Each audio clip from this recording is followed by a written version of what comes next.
The article I was assigned was titled Building Organizational Resilience and explains things companies can do to manage their difficult times when dealing with some sort of a crisis.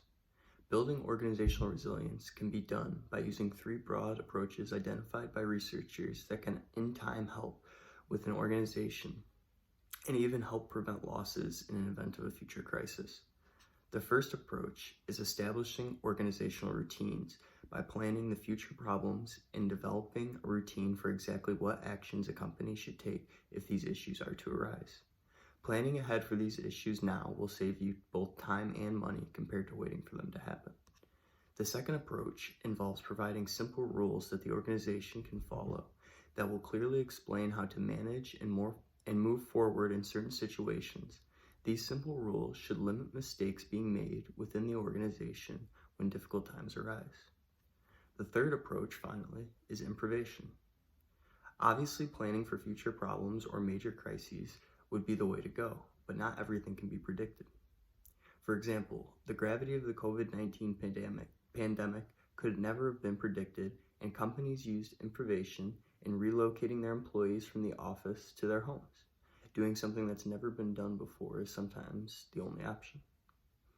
Organizations and teams will do much better handling problems or opportunities when using all three of the approaches when needed.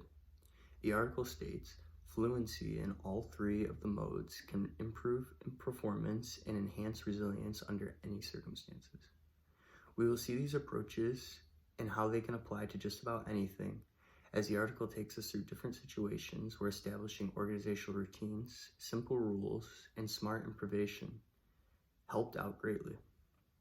Whether it was taking part in a team climbing expedition to Mount Everest, or hospitals responding to the massive demand that resulted from the COVID-19 virus, they learned using the resilience toolkit made up of the three approaches helped out tremendously in both situations, and the three approaches worked hand in hand with each other. The article leaves us with some ideas and tips to think about for applying this toolkit.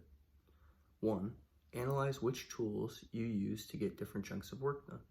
Do this by deciding what approach best suits each part of the business and where it will help out the most. 2. Question the assumptions behind your routines. Separate all the assumptions made from the facts and know exactly where something could change and potentially cause problems. 3. Practice doing more with less. Just because you have all the resources you need doesn't mean you always will.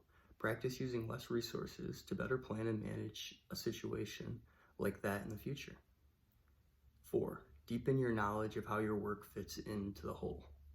It may be wise to cross-train employees from different departments, so if a crisis happens, more employees from the organization can help in different areas. 5. Invest in building expertise. Prepare as much as possible and attempt to plan ahead for just about every scenario you can think of. 6. Identify your priorities. If a crisis arises and brings multiple problems to an organization, prioritize which are more important and which need the most attention. Finally, 7. Learn to give up control. Give up control temporarily in a problematic time to someone who is more knowledgeable on the topic that's happening and can make the correct strategic decisions for your company. Thank you.